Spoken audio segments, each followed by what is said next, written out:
අද මම ඔයගලන්ට කියලා දෙන්න යන්නේ වම්බටු කරියක්. මේක කලින් වම්බටු වගේ නෙමෙයි, තවත් වෙනස් විදිහකට හදන ඕගොල්ලෝ අහලවත් දැකලවත් නැති වම්බටු කරියක්.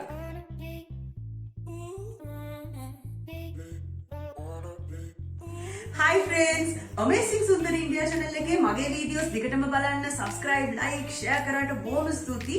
මේක ඔයගලගේ පළවෙනි වීඩියෝ එක නම් අමතක කරන්න එපා subscribe කරන්න. මොකද ඉන්දියාවේ තියෙන විශේෂ සිදුවීම් අහන්න දකින්න පුළුවන් මාත් එක්ක රැඳී සිටියොත්.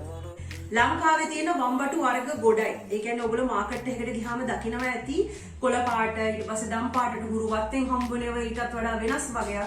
ඉතින් කොහොම හරි ඔය මොන වම්බටු වුණත් ප්‍රෙපරේෂන් එක වෙනස් කරාම ඔයගලන්ට රසත් වෙනස් වෙනවා. ඉතින් මම අද පෙන්නන්නේ මේ චූටි වම්බටු ගෙඩි වලින් කොහොමද කරි එක හදන්නේ කියලා. මේක ටිපිකල් මහාරාෂ්ට්‍ර කරි එකක්. මේකට කියන්නේ බර්ලේ වංගි කියලා. බර්ලේ කියලා කියන්නේ පුරවනවා, වංගි කියන්නේ බ්‍රින්ජල්. දැන් මේ බ්‍රින්ජල් ඒ කියන්නේ අපි වම්බටු පුරවලා කොහොමද කුක් කරගන්නේ කියන එක තමයි මේ අද උගන්වන්නේ. මේක මම කිව්වා වගේ මහාරාෂ්ට්‍ර කෑම ඔයගොල්ලෝ කාගාවත් දැකලා නැහැ. එහෙනම් පටන් ගමු. මේ තියෙන්නේ මේ විශේෂ කරියට අවශ්‍ය කරන වම්බටු මේ සයිස් එකේ හම්බුනොත් වඩා හොඳයි. ඒ නැති වුණා කියලා ඔයගොල්ලෝ හිතන්න එපා. වම්බටු මොනවා හරි වර්ගයක් තමයි ඔයගලන්ට අවශ්‍ය. ප්‍රෙපරේෂන් එක බලාගන්න. ඔන්න ගත්ත වම්බටු. ඊට පස්සේ ලූණු තියෙනවා. රට ලූණු වලට රතු ලූණු ගන්නත් පුළුවන්. ඉඟුරු ටිකක් ගත්තා. ඉඟුරුත් එක මම මේකත් කියන්නම් සුදු ලූණු ටිකක් ගත්තා. මේකට අමතරව මම දැන් මෙහෙම කරොත් මේ තියෙන ටික තියෙන්නේ. මේ ඇවිල්ලා මේ ඇතුළ පුරවන්න යූස් කරන මසාලා ටික මොනවද? මේ තියෙන්නේ ඩෙසිකේටඩ් කොකනට්. ඔයගලන්ට පුළුවන් පොල් අමු පොල් ගන්න එපා. මොකද නිකම්ම දිය වෙලා ඊට පස්සේ පොල් කුඩු රහක් එන්න ගනී. ඒක නිසා මේ ඩෙසිකේටඩ් කොකනට් තමයි මේ අරන් තියෙන්නේ. කොටින්ම කොප්පරා ගත්තත් හරි. කොප්පරා ග්‍රේඩ් කරලා ගත්තත් හරි. ඔයගලන්ට ලංකාවේ ආයුර්වේද කඩවල වල කොප්පරා ගන්න පුළුවන්. මේ තියෙන්නේ රටකජු. රටකජු කබලේ බැදලා පොතු ඇරලා කුඩු කරගෙන තියෙන්නේ. රටකජු කුඩු. මේ දෙක ඉම්පෝටන්ට්. හරි.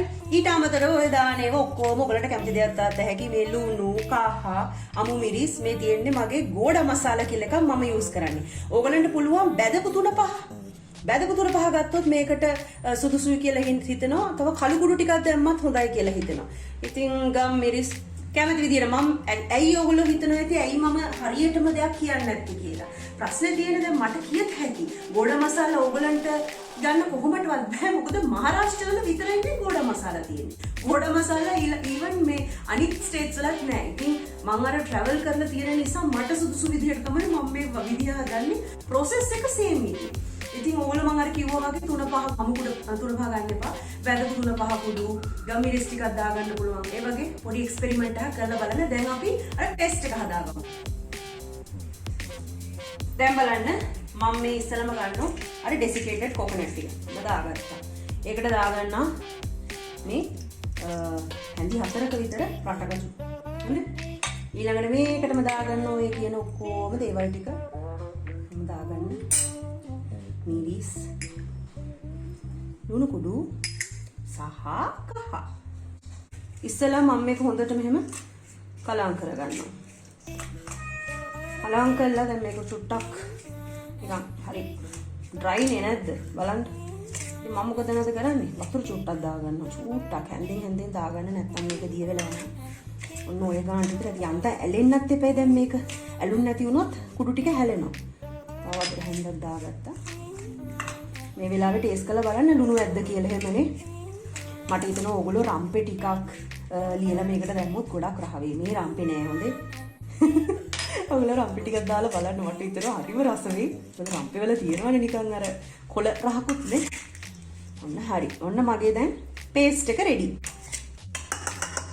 මේ බලන්න. මෙන්න මෙහෙම තියෙන්න ඕනේ දැන්.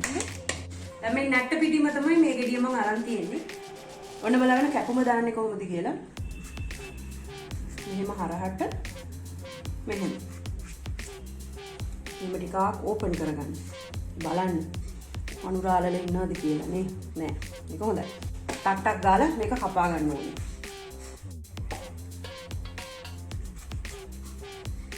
දැන් ඕගොල්ලෝ ගොඩක් වෙලා ගොඩක් හදනවා නම් අපි හිතමු ගෙඩි 20ක් විතර හදනවා නම් ඉතින් මේ ටක් ගාලා වෙන්නේ නෑනේ. අර කහ පාට නොවෙනස් වෙන්න කහයි ලුණුයි වතුරට මේ විදිහට කපලා දාගන්න. දාලා පස්සේ ගන්න. දැන් මට ඕනේ නැහැ. මම ටක් ගාලා කපලා ඉවරයි. මම පහයි හදන්නේ. ඔන්න දැන් කැපුවා මේ ඔක්කොම චෙක් කරන්න. පණුනේ හොඳට ඔදලා තියෙන්නවද පණුනේ දැන් මම මේ ටික අන්න මේකේ අවුලක් ඉතින් ඒක අයින් කරමු දැන් මම මේ ටිකයි හොද ගන්න හොඳට දැන් ඔන්න මම හේදුවා හොඳට මෙහෙම අස්සෙම මේව කරලා හොදලා තියෙන්නේ දැන් මම ඇරලා මේ මසාලා පුරවනවා මම අතින් යූස් කරන්නේ හැන්ඩලින් දා ගන්නත් පුළුවන් බලන්න දැන් මම ඔයගලට සජෙස්ට් කරන්නේ මේක දැන් මම පහක් නෙමෙයි පහක් කරාට බලන්න මේ පාට වෙනස් වෙනකොට ඔයාට පුළුවන් එක පාට වෙනස් වෙන්නේ නැති වෙන්න දාගෙන ඉන්න මට හැන්දෙන් හරි කරදරයක් අප්පා මම අතින් දාන්නේ මේ විදිහට අරගෙන මේකේ ගාගෙන පුරවන්න ඕනේ පේනවද තද කරගන්න එක්ස්ට්‍රා ටික එළියට ගන්න දැන් මේ පැත්ත දෙපැත්තම දාගන්න ඕනේ නැත්නම් මේකේ රසක් එන්නේ නැහනේ හරි ඔන්න කෙටිය දැන් ඔන්න බර්ලේ වංගි පිරෙව්වා වංගෙඩි බම්බටු ගෙඩිය පිරෙව්වා භාෂා මික්ස් වුණාමත් ඉතින් වචන වැරදෙනව නේද ඔන්න මේ පැත්ත හරි ඔන්න මේ පැත්තයි මේ විදිහට පැත්ත ටික ඔක්කොම පුරව ගන්න ඕනේ ඊට පස්සේ මේ එක්සස් ටික අයින් කරලා දැක්කනේ මේ හරි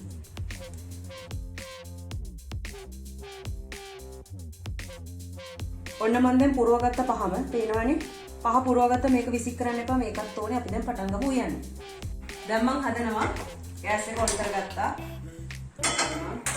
තෙල් චුට්ටක් දාගත්තා තෙල් ඕනේ ටිකක් මේකට ඔය ඇති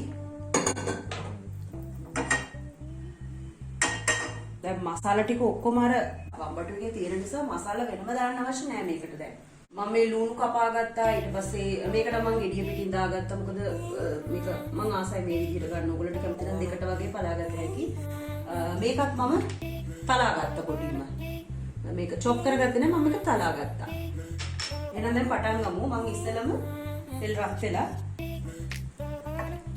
මේක එකතු කරනවා ඔන්න මම මුලින්ම දාගත්ත දැන් අර ඉඟුරු එක මේ තෙල් එකට හොඳට රස යන්න ඕන නිසා ඊට පස්සේ දාගන්නවා ගාලික්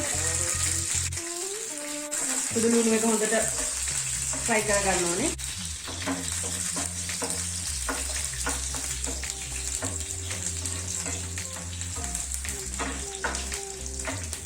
සුදු ලුණු එක උනා කියලා තේරෙන්නේ කොහොමද දන්නවද මේක නිකන් දුමුරට හුරු මේකක් එනවා අන්න එතකොට තමයි සුදු ලුණු උනා කියලා තේරෙන්නේ නිකන් ඒ බලන්න අන්න ඒ වෙලාව රසයි ඒක හැපෙනකොටත් රසයි නැත්තම් අමුයි වුණාම වෙනම රසක් එනවා උගුර කහන්න වගේ පටන් ගන්නවා. ඉතින් අන්න ඒ ගානට මේක අම්බ ගන්න ඕනේ වෙන දෙයක් දාන්න කලින්.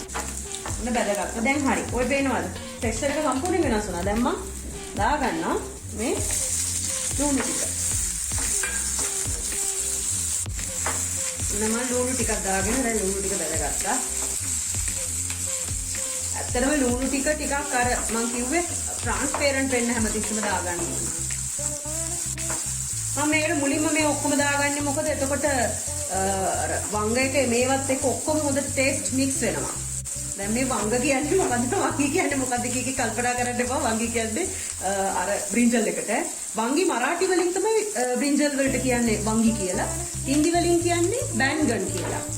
ඒක මේ බර්ලේ වංගි කියන්නේ මරාටි ඩිෂ් එකක්. ඒකයි වංගි කියලා කියන්නේ. ඉතින් ඔන්න හරි දැන් පේනවද ඔයගලන්ට මේක ට්‍රාන්ස්පරන්ට් වෙලා. දැන් මම හිමින් සැරේ මෙන්න මේක කලා ගන්න නැතුව මෙහෙම ප්ලේස් කරනවා. ගෑස් එක අඩු කරගත්තා හොඳේ.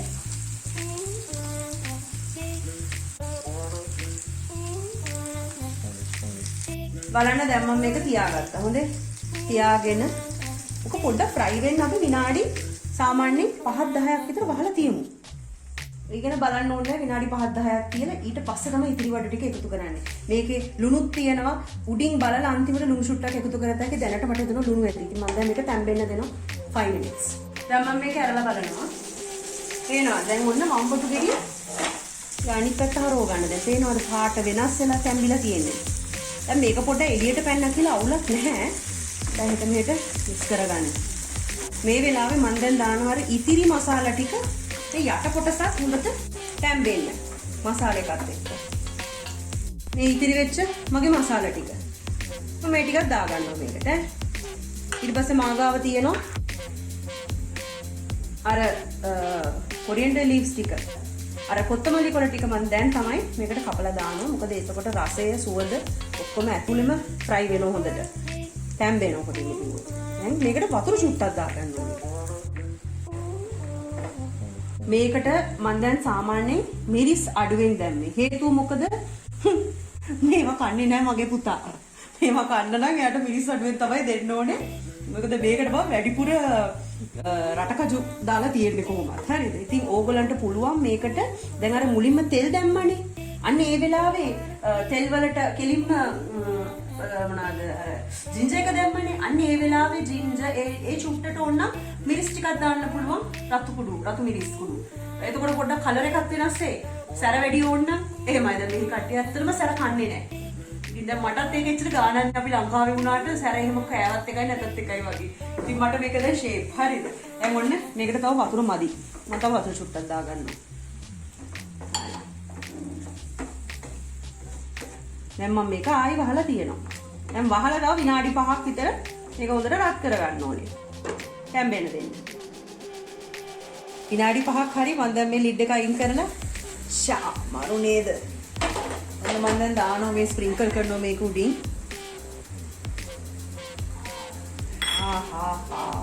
ඔන්න මගේ බ්‍රින්ජල් ටික රෙඩි.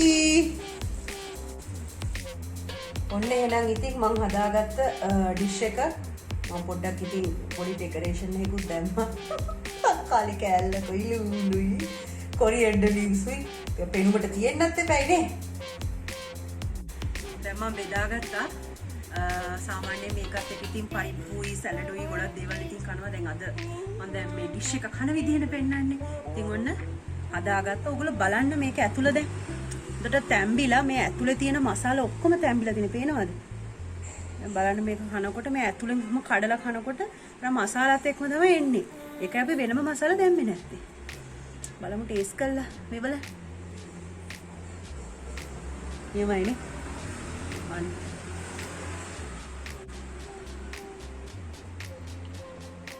මරු ආයිත් එහෙනම් ඉක්මනටම කෑම විතරක්ම නෙමේ වෙනත් විස්තර ඉන්දියාව ගැන අරගෙන අපි එන්නම් Amazing Sundar India channel එකේ.